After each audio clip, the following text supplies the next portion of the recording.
마가복음 5장 21절에서 43절까지 신약성경 60면입니다. 한 절씩 우리 돌아가면서 읽겠습니다. 예수께서 배를 타시고 다시 맞은편으로 건너가시니 큰 무리가 그에게로 모이거늘 이에 바닷가에 계시더니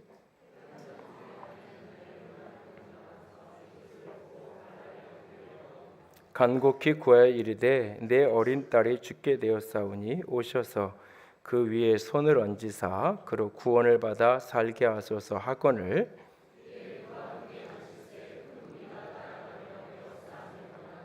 열두 해를 혈류증으로 알아온 한 여자가 있어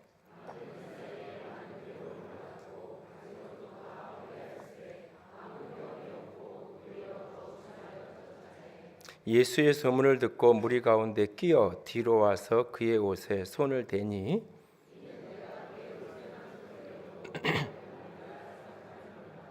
이에 그의 혈류 근원이 곧 마름에 병이 나은 줄을 몸에 깨달으니라.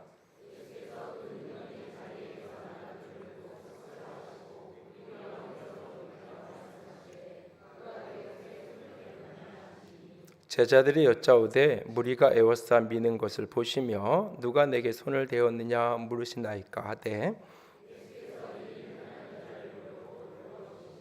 여자가 자기에게 이루어진 일을 알고 두려워하여 떨며 와서 그 앞에 엎드려 모든 사실을 여쭈니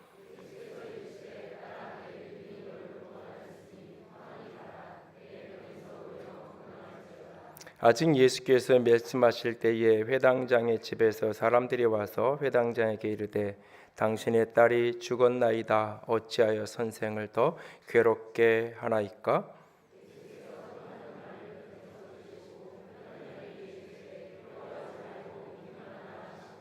베드로와 야고보의 형제 요한 외에 아무도 따라옴을 허락하지 아니하시고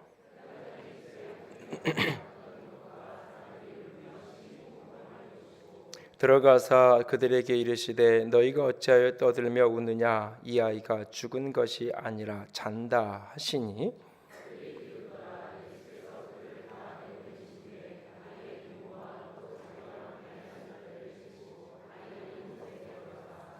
그 아이의 손을 잡고 이르시되 달리다 굼 하시니 번역하면 곧 내가 내게 말하노니 소녀야 일어나라 하심이라.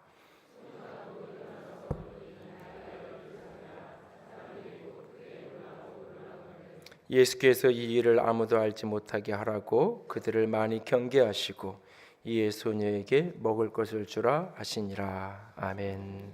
기도합니다. 영광의 하나님, 주께서 말씀하시고 성탄하신 주님이 우리에게 구원의 영광으로 임마누엘의 축복으로 온전히 충만케 누려지고 맛보아지기를 원합니다. 영광의 영으로 새롭게 하여 주시옵소서. 주님 홀로 영광 받으시고 연약한 종을 십자가 되어 온전히 가려 주시기만을 원하며 우리 주님 예수님 이름으로 기도드렸습니다. 아멘. 12년을 혈류증을 앓았던 난치병으로 괴로워하던 사람에게 구원이란 어떤 의미일까요? 12살 딸아이가 죽어가고 있는 그 아버지에게 구원이란 어떤 의미일까요? 주일에 이 부분에 대한 이야기를 좀 드렸습니다. 구원은 내세에 대한 이야기 또는 영에 대한 차원으로만 한정되어서는 안 된다. 앞에 약간 하우링 나는데 조금만 소리 만져주세요. 이 영에 대한 이야기, 내세에 대한 이야기가 아니라 구원은 전 생명, 오늘부터 시작해서 영원까지 내 영에서부터 육체까지 영이 예수의 생명으로 거듭나고 내 마음이 하나님의 은혜로 평화를 누리고 내 육체가 내 삶이 특별히 일상생활이 주님 안에서 회복되어지는 것, 그것이 구원이다 하는 이야기를 드렸습니다. 그렇게 내 삶에서 전 생명이 건강으로 회복되어지고 내 삶의 일상생활이 회복되어지기 위해서는 예수님의 생명과 내 삶이 연결되어야 되는, 예수님의 생명이 내게로 전이되어 넘어와야 되는, 나와 예수님을 연결시키는 이 플러그인 되게 만들어주는 것, 그것이 믿음이다라고 하는 이야기를 드렸습니다. 오늘 여러분 가운데 그 믿음이 있어지길 원하고, 그 믿음으로 말미암아 예수의 생명이 나의 생명으로 누려지고 여러분에게 경험되어지는 그런 인생, 구원을 누리며 살아가는 복된 삶이 될 수 있기를 원합니다. 어렸을 때 제가 아주 이렇게 초등학교 다닐 무렵에 다녔던 교회는 이렇게 예배당이 조그만데 기도실이 없어서 예배당 이 밑에 바닥을 파서 그 사다리로 내려가서 밑에 이제 지하에 기도실을 만들어 놓고 거기서 이렇게 기도를 했던, 남자들 여자들 이렇게 들어가는 기도실이 따로 있었던 기억이 납니다. 교회를 건축하고 제일 지금 이제 아쉬운 것 중에 하나가 기도실을 따로 제대로 만들어 놓지 못해서 기회가 되면 조금 어디 구석이라도 좀 기도실을 만들어야 되겠다는 생각을 늘 하는데요. 그때 이렇게 기도를 이렇게 좀 이렇게 하고 그럴 때 보면 이 벽 너머로 이렇게 기도하는 분들 기도 소리가 들리면 무슨 내용인지는 모르겠는데 하여튼 그냥 몇 분에 한 번씩 계속 들리는 게 뭐냐면 믿습니다, 믿습니다 이렇게 기도할 때마다 이렇게 하세요. 그리고 그 시절 목사님들이 설교하면 설교 끝마무리에 자주 그러셨어요. 믿습니까? 뭐 이렇게 하면서 좀 흉내를 내보려고 연습을 했는데 잘 안 되는데, 하여튼 이게 독특한 톤이 있어요. 그 믿습니까? 이러면서 그러면 교인들은 또 아멘 하고 이렇게 소리를 치고, 그런 분위기에 또 기도할 때 믿습니다, 믿습니다. 그래서 믿습니다를 많이 해야 믿음이 큰 분인가 보다 그런 생각을 했어요. 근데 세월이 지나면서 이렇게 보면 이렇게 참 믿습니다를 많이 하던 분들인데 그런 분들의 삶의 이중적인 모습이나 교회 안에 있던 이렇게 갈등이 생길 때 그 중심에 서 있는 막 그런 모습들을 이렇게 보면서 이렇게 사춘기를 지나 이렇게 철이 들면서 굉장히 그런 거에 대한 이렇게 냉소적인 부정적인, 그래서 지금도 이렇게 어떤 이렇게 여러분들에게 아멘할 타임도 잘 안 주고 의도적으로 이렇게 어쨌든 이렇게 아멘이나 반응을 이렇게 요구하는 그런 어떤 행위, 그런 것들을 최대한 사실 절제하고, 뭐 우리 이전사님 새로 오셔서 이렇게 손도 들라 그러고 박수 치라 그러는데 저는 속에서 들고 싶으면 드는 거지 치고 싶으면 치는 거지, 그렇게 치라고 그러나 뭐 하여튼 또 새로운 스타일에 적응하시면서 찬양을 하시고요. 그런 게 좀 강해요. 그 이유 중에 하나가 이렇게 특별히 이렇게 내면의 믿음이 없는 사람이 더 막 믿는다고 소리치는 것 같은 그런 느낌이 강해서 그랬는데, 사실 오늘 본문에도 보면 믿음을 다루는데 믿습니다고 말하는 사람은 없어요, 사실은. 그러니까는 예수님은 12의 혈루증 걸렸던 여인에게 내 믿음이 너를 구원했다고 얘기해, 너의 믿음이. 그런데 이 여인은 한 번도 믿습니다라고 소리친 적이 없어요, 본문에. 오늘 12살 딸아이가 아픈 그 아버지에게 예수님은 두려워하지 말아라, 믿기만 해라 그래요. 근데 이 사람 아버지는 예 믿습니다라고 하는 우리가 이야기하는 통상적인 믿음의 행동을 표현하지 않아요. 믿습니다, 믿습니다 소리치는 장면이 한 장면도 없어요.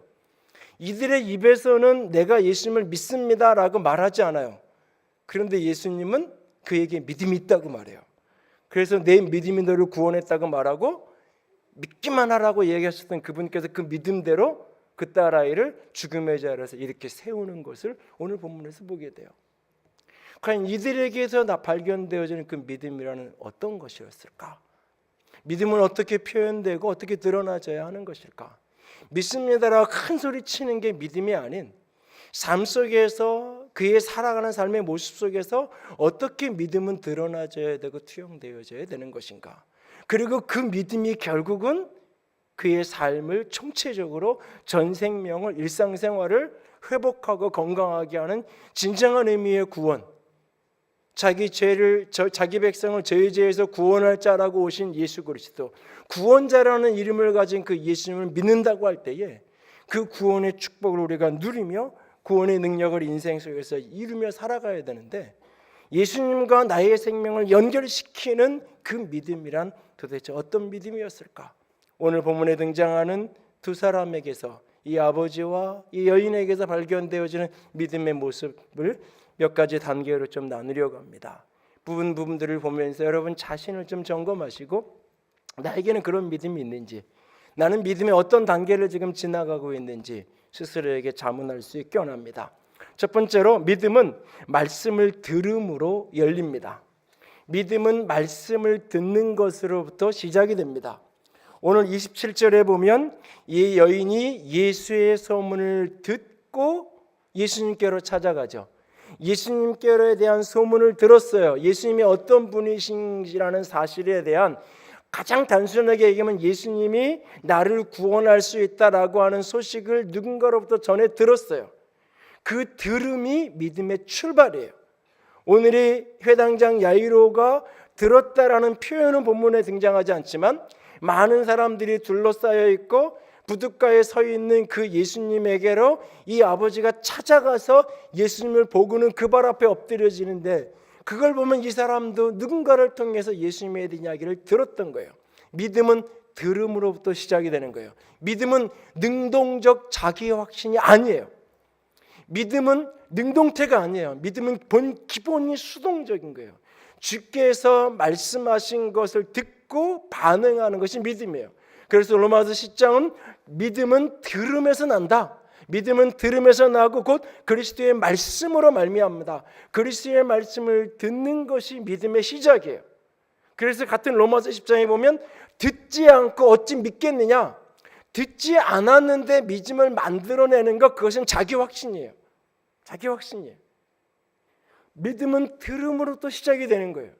그런데 여기서 특별히 신앙인들이 조심해야 될 것 중에 하나가 들음으로 시작하는 것인데 이걸 놓치고 자기 확신을 자꾸 말씀으로 강화시켜요. 내가 확신한 어떤 확신을, 예를 들어서 우리 아이가 이번에 시험을 봤어요. 이 아이가 붙을 줄 내가 믿어요. 붙는다는 확신을, 내가 자기 확신을 가져요. 그리고 이 아이가 붙을 거라는 성경 구절을 찾아가지고 인용해서 그 내가 가진 자기 확신을 기계적으로 뒷받침해주는 도구로 말씀을 사용하는 거예요. 그래서 몇 주 전에 우리 김 목사님 오셔서 주일 설교하면서 믿는 사람끼리 이렇게 소송이 붙거나 그러면 절대 이렇게 타협을 하지 않고 대법원까지 간다 그러잖아요. 이유가 뭐냐면 각자 자기 확신이 있는 거예요. 하나님은 내 편이라는. 그 확신 속에 말씀의 근거가 있어요.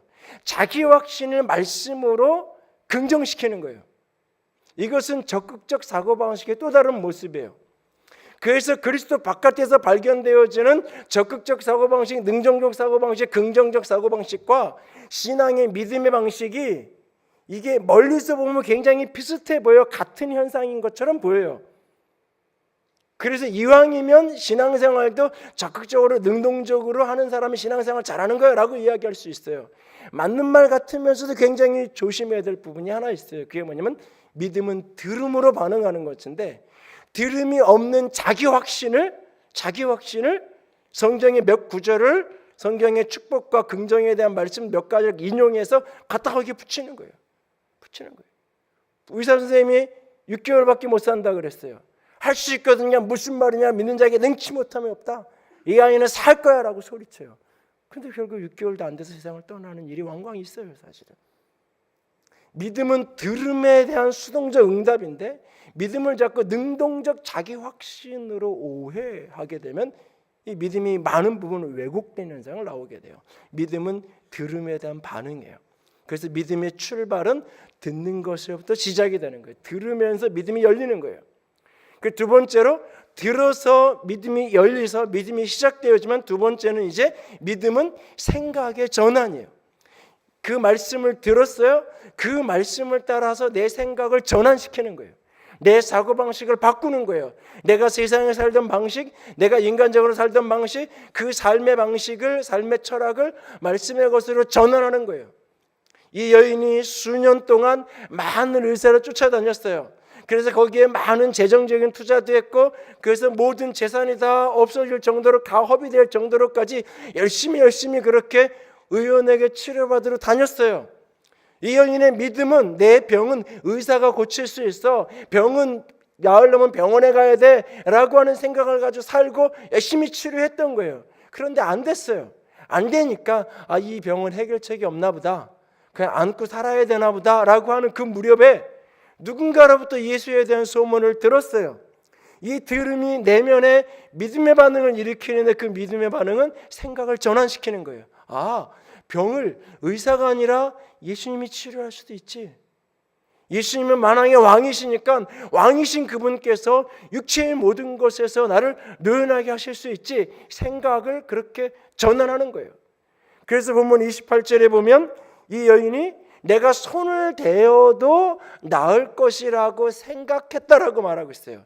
이 생각이 전환되는 거예요. 생각이 누군가로부터 전해진 예수의 소문을 듣고 생각을 전환하는 거예요. 내 생각을 바꾸는 거예요. 그것이 믿음의 이렇게 흐름에 연결되어지는 중요한 전환점이에요. 사실은 오늘 이 회당장 야이로도 누군가로부터 이야기를 듣고 생각을 전환하는 거예요. 이게 회당장이에요. 성경의 일반적인 흐름을 놓고 보면 이 사람은 예수님에 대해서 부정적인 그룹에 속한 사람이에요. 예수님에 대해서 적대적인 사람들의 그룹이에요. 친구들이 자주 만나는 사람이 어울리는 사람들이 다 예수님 싫어하는, 예수님 만나기만 하면 예수님 욕하고 예수님에 대한 안 좋은 얘기만 하는 그런 사람들하고 어울려 사는 사람이에요. 그런데 어느 날 내 아이가 병들어 죽게 생겼는데 누군가로부터 이야기를 들었어요. 예수님이 병자를 고치시고 치유한다는 이야기를. 자신의 체면도 자신을 다 내려놓고 예수님을 만나면 내 아이가 살 수도 있겠구나 생각을 전환하는 거예요. 자기가 속해 있던 그룹의 일반적인 사고방식을 버리고 새로운 방식으로 생각을 전환하는 거예요. 믿음이라는 이 생각의 전환이에요. 사고를 새롭게 하는 거예요. 믿음을 자꾸 맹목적인 걸로 오해하지 마세요. 믿음을 감정적인 걸로 오해하지 마세요.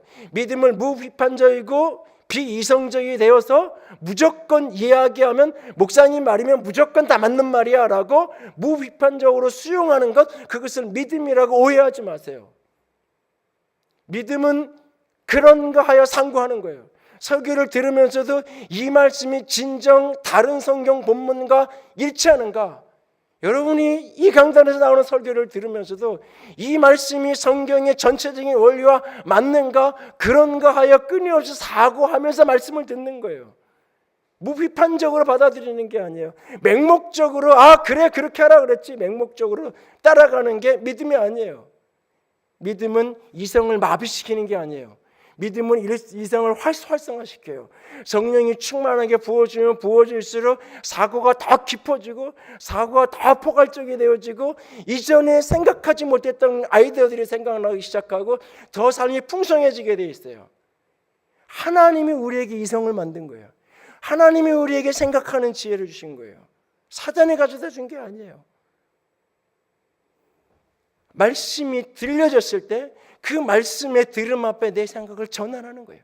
내가 이전에 가졌던 사고방식, 그리스도 바깥에서 살던 인생의 철학들, 인생이란 이렇게 사는 거야, 삶은 이럴 때 행복한 거야 라고 하던 그 많은 것들을 말씀을 들으면서 그 속에서 이것을 전환하는 거예요. 사실 이 부분이 성령의 역사가 필요한 부분이에요. 이 부분이 인간의 의지로만은 되지 않는 부분이에요. 아무리 믿고 싶은데 믿어지지 않는 이 갈등.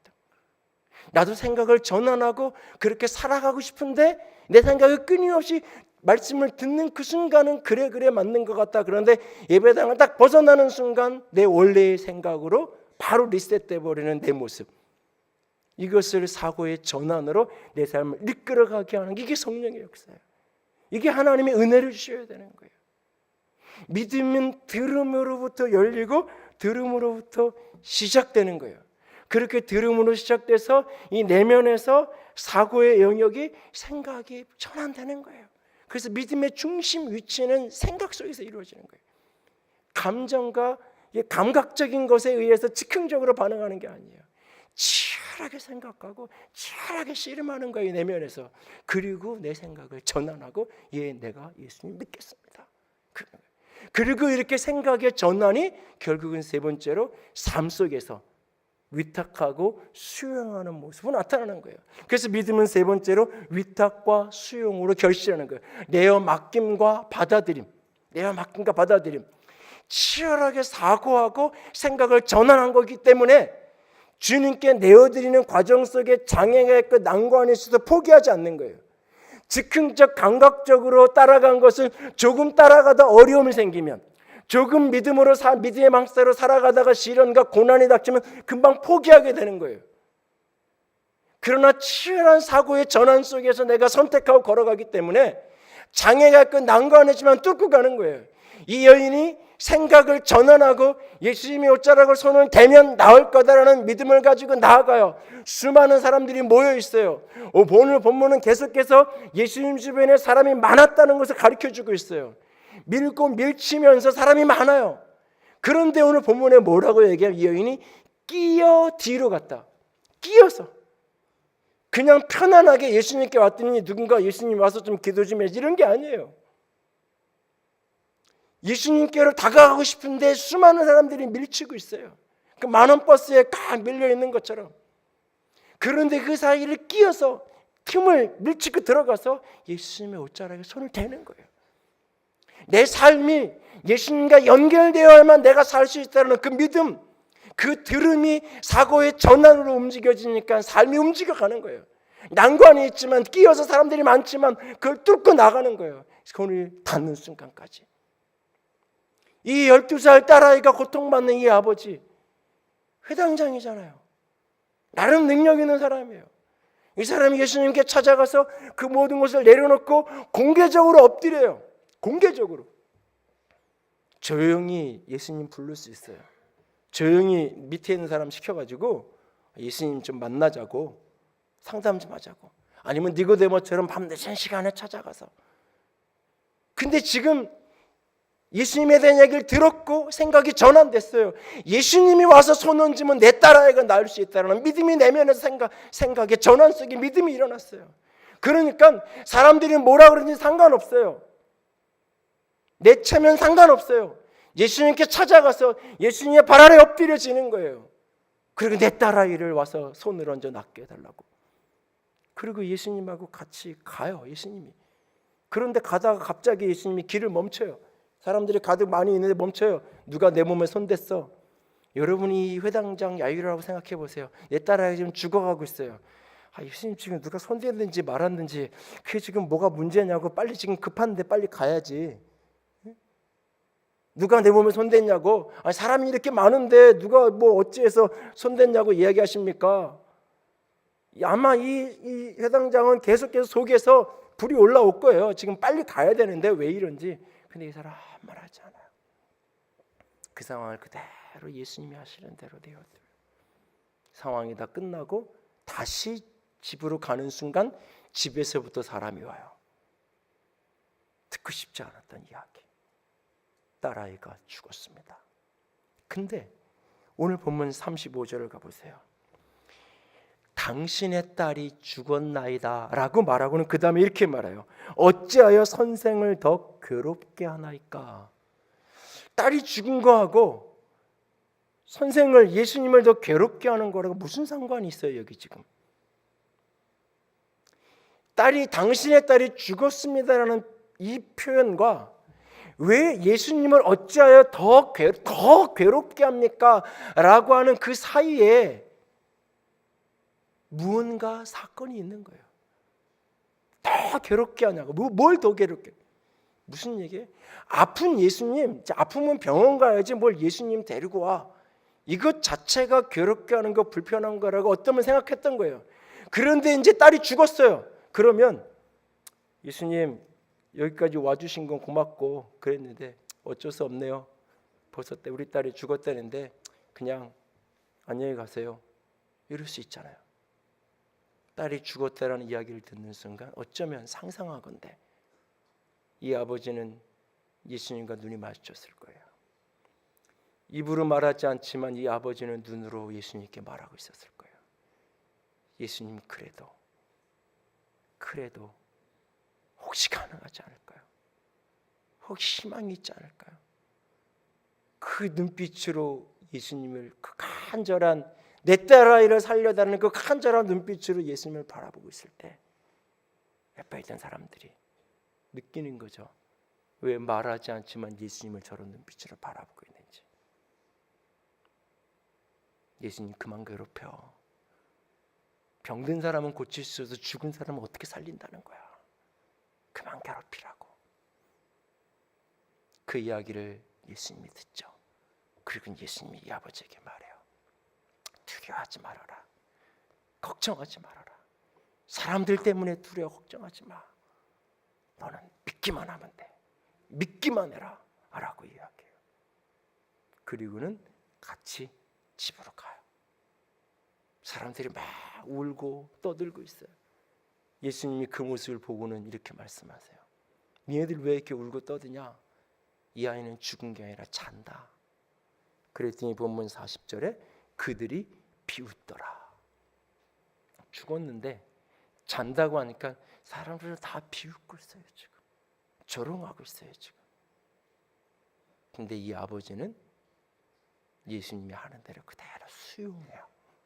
수용해요. 이 비웃는 사람들은 지금 이 회당장의 친구들이고, 이 비웃는 사람들은 회당장의 이웃일 거예요. 어쩌면 가족 중에 그 누구도 있었을 거예요. 지금 상황 다 끝났는데 지금 뭐 하는 짓인가 싶어서 그러고 있는 거예요. 비웃고 있는 거예요. 근데 예수님은 베드로, 야고보, 요한을 데리고 부모를 데리고 아이가 죽어있는 그 방으로 가요. 이 아버지는 아무 말하지 않아요. 어떤 부정을 이야기하지 않아요. 어떤 부정적인 이야기를 쏟아내지 않아요. 예수님이 하는 대로 그대로 수용해요.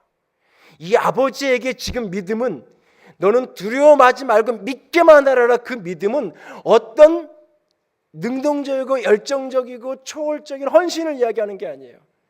집 팔고 논 팔아서 주님께 제단에 갖다 바치는 그런 위대한 봉사와 헌신을 이야기하는 게 아니에요. 그저 예수님이 하는 거를 따라가는 거예요. 사람들이 비웃든지 뭐든지 상관없이 예수님이 하시는 일들을 수용하는 거예요. 그냥 죽은 아이를 붙들고 예수님이 달리다금 소녀야 일어나라 소리칠 때 정신 나간 것처럼 보이지만, 인간의 이성으로는 그렇게 보이지만 그냥 받아들이는 거예요. 예수님이 하신 일을 그대로 수용하는 거예요. 그게 믿음이에요. 믿음은 때로 그렇게 생각의 전환이 삶의 현장으로 갔을 때 내어드림의 모습, 사람들이 가득하지만 끼어서라도 내가 주님의 손에 다가가는 그런 내어드림과 위탁의 모습으로 나타나기도 하고, 주님이 행하시는 모습을 그대로 수용하는, 사람들이 때로는 비웃고 비난한다 할지라도 주님이 하시는 모습을 그대로 수용하고 받아들이는 것, 주님이 일하실 수 있도록 내 삶을 그대로 내어드리는 것, 그것이 바로 믿음이에요. 내어드리고 받아들이는 것. 이것이 가능한 이유는 들었고 생각이 전환됐어요. 생각의 틀이 바뀌었어요. 그렇게 행동이 따라오는 거예요. 끝까지 견디면서 따라가는 거예요. 개인적으로 지금까지 목회를 해오는 여정은 때로는 비웃음과의 이렇게 내적으로는 끊임없는 갈등이었고, 내적으로는 끊임없이 전쟁과 같은 시간이었어요. 어떤 의미, 제 내면에서는 겉은 평온하지만 20대 중반에 개척한다는 사실 자체가 때로는 비웃음이었어요. 공부나 할 것이지 그 지하실 구석에서 뭐 한다고, 입으로 뱉지 않아도 동료 선후배의 눈빛은 그랬어요. 제가 신학을 하고 그럴 때 누구도 개척을 하던 시절이 아니니까, 누군가가 도와주고 누군가가 재력 있는 장로님이 누군가가 이렇게 해가지고 해주는 것도 아닌, 그 지하실 30평 1,030만 원을, 그것도 돈이 모자라서 500만 원을 빌려다가 보증금을 넣고 그 몇몇 교인들하고 시작한다고 했을 때 그게 그냥 사람들에게 비웃음이었어요. 그 시간을 때로는 견뎌내는 게 제 내면의 가장 큰 싸움이었어요. 끊임없이 때로는 공부하러 도망가고 싶고, 끊임없이 30대 중반을 넘어가면서는 영적인 사역, 초월과 신비에 대해서 마음을 열고 하나님께서 성령께서 자유롭게 일하실 수 있도록 기도하고 이 부분을 여는 이 부분이 끊임없이 비웃음의 대상이었어요. 누구보다 냉철한 이성주의자예요. 저는 아주 예민한, 사실은. 근데 저 친구가 어떻게 저런 사역을 받아들이지? 어떻게 저렇게 방언으로 기도하고 저렇게 찬양하면서 예배하고 저렇게 하지? 배울 만큼 배운 사람은 왜 저런 목회 방식을 받아들이지? 목회 방법론이 아니에요. 성령이 일하시고 하나님이 일하시는 것에 대해서 수용하는 것뿐이에요. 그렇게 기도 사역 안 하고 그렇게 기도하고 그렇게 안 해도 그냥 말씀 중심으로 설교 중심으로 성경 공부 중심으로 목회를 해도 어느 정도는 교회를 끌고 갈 수 있고 성장시킬 수 있고 그런 재능적인 능력도 있는 것 같은데 왜 굳이 저 친구가 왜 굳이 저렇게 기도해야 된다고 얘기하고 주일 예배를 왜 굳이 저렇게 찬양을 중심으로 해서 예배를 다시 만들고 왜 예배 시간에 그냥 조용히 대표 기도만 시키면 되지 왜 합심 기도를 시켜서 기도하게 하고 그렇게 금요일날 기도회를 참여해서 기도하라고 강조하고 끊임없이 기도해야 된다고 말하는지 때로는 그것을 견뎌내는 게 씨름이었어요. 40대 중반을 넘어가면서는 건축하는 것이 비웃음의 대상이었어요. 지금 같은 시대에 건물에 투자할 돈이 있으면 사람에 투자해야지 선교해야지 도대체 뭐 하는 짓이냐고. 목사가 욕심이 커서 야망이 커서 저렇게 교회를 크게 지으려고 그랬다. 한동안은 내가 친구들도 안 만나고 목회자 동료 목회자 우리 교인들만 나를 지지해줘요. 우리 교인들만 그냥 따라오고 교회 바깥에만 나가면 누구도 지금이 교회 건축할 때냐고. 앞으로 또 무엇을 견뎌내야 될지 모르겠어요. 근데 그 시간들을 통과할 수 있었던 이유는 단순해요. 주님께서 내게 말씀하셨고 그 말씀을 따라 내 사고를 바꿨기 때문에. 나는 지금도 찬양하면서 손드는 게 어색하고요. 뭐 평화 이거 하라 그러면 제일 이렇게 뻘쭘해하는 사람이 전 거 아시죠? 제일 뻘쭘해하는 거. 제가 좀 이렇게 막 웃으면서 이렇게 분위기도 사는데 그래서 사회자를 누구 좀 그런 거 잘하는 친구 있으면 세워보고 싶고 좀 그래요 사실은. 저 혼자 기도원 가면 저는 늘 수도원을 갔어요. 기도원 다니고 수도원 가서 혼자 잘 묵상하고 걷고 산책하고 다 잠드는 시간에 깨서 혼자 성경 보면 좋고 그런데 통성기도 시키고 기도하자 그러고 하나님께서 우리 가운데 초월 계신 분이 역사하시는 걸 열어놓자 그러고 지금도 낯설어요. 이유는 하나예요. 주님이 말씀하시니까. 진짜 건축하자는 얘기 하고 싶지 않았어요. 내 입으로 한 번도 먼저 건축 얘기를 꺼내본 적이 없어요. 건축을 목표로 작전 기도하고 건축을 목표로 특별 기도를 해본 적이 없어요. 하나님이 내 생각을 듣게 하시고 바꾸게 하시니까. 하나님께서 말씀하셨고 내 생각을 바꾸고 나니까 그 다음에는 가는 거예요. 난관이 있고 반대도 있고 어려움도 있고 그래서 가는 거예요. 걸어가는 거예요. 하나님이 그 다음을 책임지시는 거니까. 하나님이 행하실 수 있도록 그냥 나는 내어드리는 거예요. 내가 할 수 있는 것만큼까지 하는 거예요. 이사 오고 내가 교인들한테 그런 얘기 했잖아요. 그냥 한 달에 10만 원씩만 빚어놓은 건 드림센터 드림펀드로 해서 한 달에 10만 원씩 이자 조금이라도 보태자고 그것만 각자 한 가정마다 짊어지고 더 이상 건축 헌금이나 이 건축에 대한 재정에 대한 스트레스 부담 아무도 지지 않아도 된다. 한 달에 10만 원씩만 감당하고 가자고. 우리가 할 수 있는 거 지고 가는 거예요. 그 나머지는 그분이 하시는 거예요. 할 수 없는 걸 자꾸 하려고 애쓸 필요 없어요. 할 수 있는 것 하고 그럼 주님이 하시는 거예요. 이 아버지가 지금 병들어 죽었다라고 이야기 할 수 있는 게 아무것도 없는 거예요. 아이가 죽었다는 할 수 있는 게 아무것도 없는 거예요. 근데 예수님은 믿기만 하래요. 그 믿기만 한다는 건 도대체 뭘 하라는 이야기인지 그냥 보고 있으라는 얘기예요. 내가 할 테니까 사람들이 비웃든지 뭐라 그러든지 상관없이 그냥 넌 따라만 오면 되는 거예요. 주님이 가시니까. 믿음은 들음으로 시작이 되고 그 들음이 이 내면에서 치열하게 한순간 어디서 뭐 보니까 혹하고 누군가 감정을 막 건드리니까 너무 흥분된다, 좋다, 이거 하면 되겠다, 그걸 이야기하는 게 아니에요. 그 감정과 모든 게 포함되지만 차라리 이 내면에서 생각하고 이 생각이 전환되는 거예요. 하나님의 은혜로 생각의 틀이 뒤집어지는 거예요. 그러고 나면 그분께 내어드리고 그 믿음을 따라 수용하고 걸어가는 거예요. 그리고 네 번째로, 믿음은 그렇게 해서 이루어진 열매들을 간증하고 고백하는 거예요. 간증과 고백, 하나님이 행하신 일들을 간증하고 고백하는 게 믿음이에요. 여러분, 이 본문을 보면요, 혈류증 걸린 여인이 낳은 거는 예수님하고 이 여자 둘만 아는 이야기예요. 아무도 몰라요. 그런데 이 일은 예수님이 끄집어내서 공개를 해요.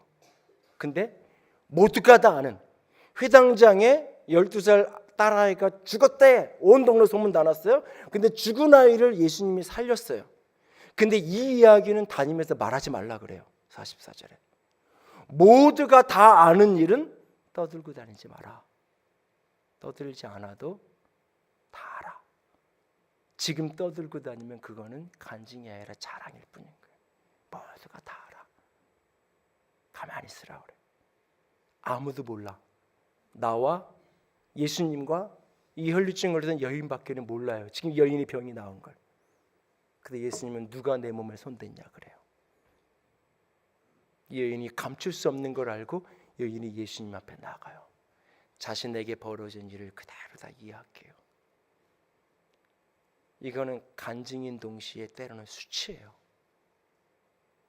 내가 혈류증으로 이 고통을 겪었던 것을, 거기에 수많은 사람들이 모여 있잖아요. 예수님과 제자들만 딱 모여 있는 공간이 아니에요. 온 동네 사람들 앞에서. 비록 지금은 나았지만 내게 그 병이 있다는 걸 온 사람들에게 공개하는 거예요. 공개하는 거예요. 병이 나았어도 그 병이 때로는 수치, 특별히 혈류증과 같은 병은 여성들에게 수치심을 가져다 줄 수 있는 거예요. 나았어도 그런 병을 알았다는 사실 자체가 때로는. 근데 예수님이 이걸 드러내요. 여인은 그것을 그대로 노출시켜요. 자신의 수치와 상관없이 예수님이 하신 일이 드러나면 그것이 간증인 거예요. 사람들이 하나님이 도와주셔서 회복이 되고 하나님이 도와주셔서 길이 열려도 잘 간증 안 해요. 자기 속은 알아요. 아, 하나님이 이거 도와주신 거야. 근데 사람들에겐 그렇게 말하고 싶어 하지 않아요. 왜? 내가 맹목적인 사람 되는 것 같고, 무식한 사람 되는 것 같고, 기도했더니 하나님이 도와주셨어. 교인들끼리는 얘기해도 교회 바깥에 가면 그렇게 말하지 않아요. 왜? 예수쟁이, 정신 나간 사람이라는 소리 들을까 봐 감추게 돼요. 속엔 그래도 아니라고. 주님은 때로 어떤 것들은, 모두가 다 아는 것들은 감추게 하기도 하시고, 나만 아는 것들은 간증하게 하세요. 고백하게 하세요. 그게 믿음이에요. 그게 믿음이에요. 여러분에게 진짜 믿음이 있나요? 우리 1층에 냉난방기 하나가 선은 연결돼 있었는데 조절기가 먹지 않았어요, 오랫동안. 그래서 무선으로 그걸 쓰다가 고장이 나 있어가지고, 그것도 고장이 나가지고 며칠 전에 불러다가 이렇게 해가지고 수리를 새로 했었는데, 겉보기에서 이렇게 보면 조절기 4개 달려 있고, 멀리서 보면 4개의 조절기가 다 정상인 것처럼 보여요. 근데 그 중에 하나는 연결은 되어 있는데 조절기가 작동을 안 해요. 중간에 어디서 보이지 않는 저 벽 어디 속에서 끊어져 있었어.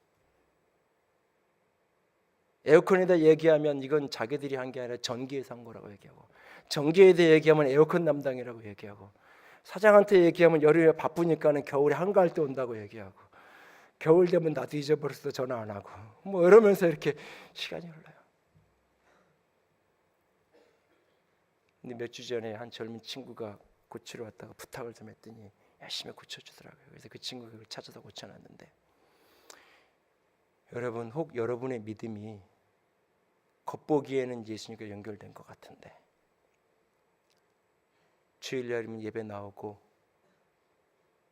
때로는 믿는 것처럼 보이는 형태는 보이고 그러니까 예수님과 연결이 다 되어 있는 것처럼 보이는데, 멀리서 보면 다 예수님과 연결돼 있어서 믿음 좋은 사람인 것처럼 보이는데 혹 다가가서 보면 겉모양만 그렇지 연결선은 끊어져요. 그래서 내 신앙생활은 메마르고 메마른, 전 생명의 회복도, 전 생명의 건강도, 일상생활의 회복도 찾아볼 수 없는, 그저 한 사람의 종교의식을 하듯이 그렇게 액땜하듯이 천국은 가야 되겠습니까? 일주일에 한 번씩 예배는 나와야 되겠고, 혹 그렇게 신앙생활하고 있지 않나요? 여러분의 믿음을 다시 한번 점검할 수 있기 원합니다. 믿음은 들음으로 시작이 돼요. 그래서 끊임없이 들어야 돼요. 읽고 듣고 그 앞에 서야 돼요. 들려줘야 돼요. 생각이 전환돼야 돼요. 삶으로 내어드리고 수용하고, 그리고 주께서 이루어진 일들이 경험될 때마다 그 열매를 끊임없이 간증하고 고백하는 것, 그것이 믿음이에요. 그 믿음의 삶에는 풍성함이 있는 거예요. 내가 온 것은 양으로 생명을 얻고 그 생명을 더 풍성히 얻게 하려 하심이라. 저는 여러분들이 생명을 얻는 것으로 끝나지 않고, 나 구원 받았어 그 확신을 가진 걸로 끝나지 않고, 그것을 누리며 살아갈 수 있는, 풍성하게 얻으며 살아갈 수 있는 구원의 확신이 오늘의 삶의 능력이 되어서 경험되고 누려지는 저와 여러분이 이 성탄이 될 수 있기를 주님의 이름으로 부탁을 드립니다. 함께 찬양합시다. 그의 생각이라는 찬양인데요, 이 찬양은 조준모 형제가 자기 아이를 안고, 아마 그 아이 이름이 요엘인가 그럴 텐데, 그 아이를 안고 아이를 향해서 아빠가 불러주던 곡이에요. 아이들을 향한 아버지의 고백. 그런데 저는 이 찬양을 할 때마다 이 고백은 하나님이 내게 하는 고백 같아요. 오늘 이 찬양의 노랫말 하나하나를 그냥 이런 노래도 있네, 그게 아니라 여러분을 향한 주님의 고백으로 받고 믿음으로 여러분에게 붙들어질 수 있기를 원합니다. 함께 찬양합시다. 하나님은 너를 만드신 분, 하나님은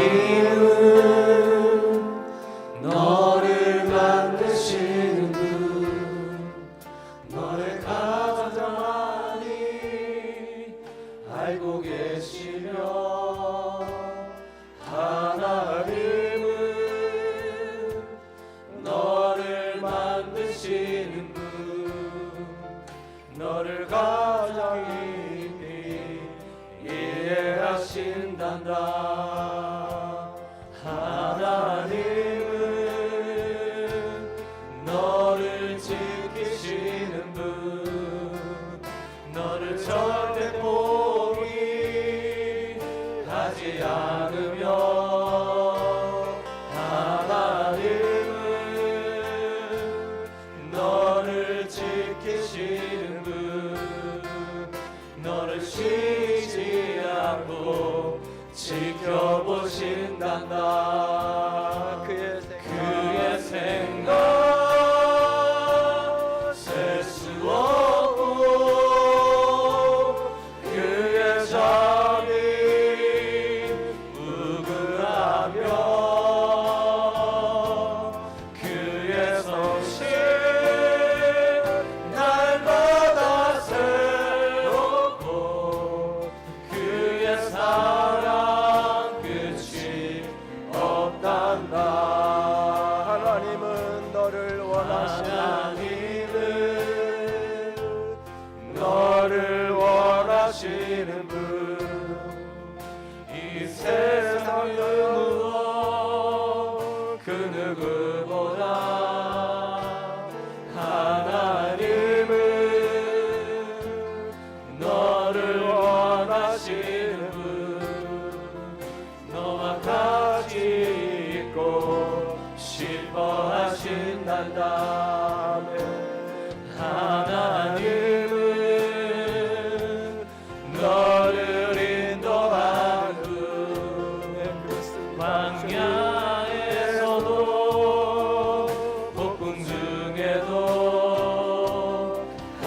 하나님은 너를 인도하는 분 푸른 푸른 초장으로 초장으로 인도하신단다. 그의 생각 셀 수 없고 그의 잠이 무궁하며 그의 소식 날마다 새롭고 그의 사랑 끝이 없단다. 이 시간 함께 기도합니다. 주님, 주의 말씀이 들려지게 하시옵소서. 들려진 그 말씀이 내 내면에서 생각의 전환으로 결실하게 하시옵소서. 삶에서 끊임없이 내어드리고 수용하고 아버지 받아들이면서 아버지 이 구원의 열매를 누리는 믿음의 여정 되게 하여 주시옵소서. 주님, 믿음 없는 나를 도와 주시옵소서. 주님이 나를 지키시고 나를 원하시고 나를 만드시고 나를 아버지 하나님 인도하시는 분인 것을 내가 믿습니다. 함께 고백하면서 기도하며 나아갑니다. 사랑의 하나님, 영광의 하나님, 주의 영광만을 바라봅니다. 그의 잠이 아버지, 나를 도와주옵소서. 아버지, 날마다 새롭고 그의 사랑 끝이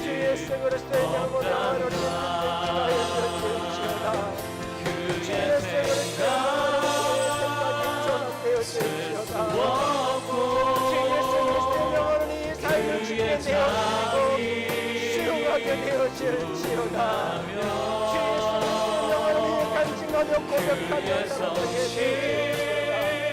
주의 능력의 장치에 진정한 치유 회복과 구원의 간증과 구원의 은혜와 구원의 체험이 넘쳐날지어다. 그의 생각 셀 수 없고 그의 잠이 주님의 안에 믿음이 일어나기 원합니다. 믿음이 일어날지어다. 믿음이 일어날지어다. 날마다 새롭고 그의 사랑 끝이 없단다. 그의 생각 셀 수 없고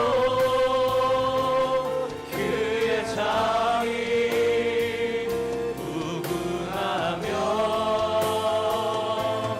그의 성실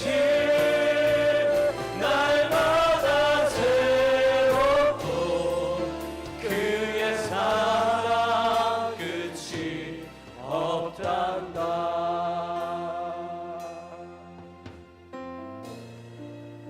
예, 주님, 오늘도 내게 들려주신 그 말씀을 믿음으로 받아 이 땅의 생각을 꺾고 하늘의 생각을 품고 믿음의 여정을 걸어가기 원합니다. 내 삶에 오늘 구원이 필요한 그것을 주께 내어드립니다. 그리고 주님이 일하실 수 있도록 나는 옆으로 비껴서 주의 일하심을 그대로 수용하고 받아들입니다. 주님이 일하시옵소서. 내 삶에 구원의 역사를 일으켜 세워 주시옵소서. 그리고 주께서 일하시는 것을 볼 때마다 간증하고 고백하며 걸어가는 영광된 백성들 되게 하여 주시옵소서. 주님 사랑합니다. 주의 이름으로 축복합니다. 우리 주님 예수님 이름으로 기도드렸습니다. 아멘.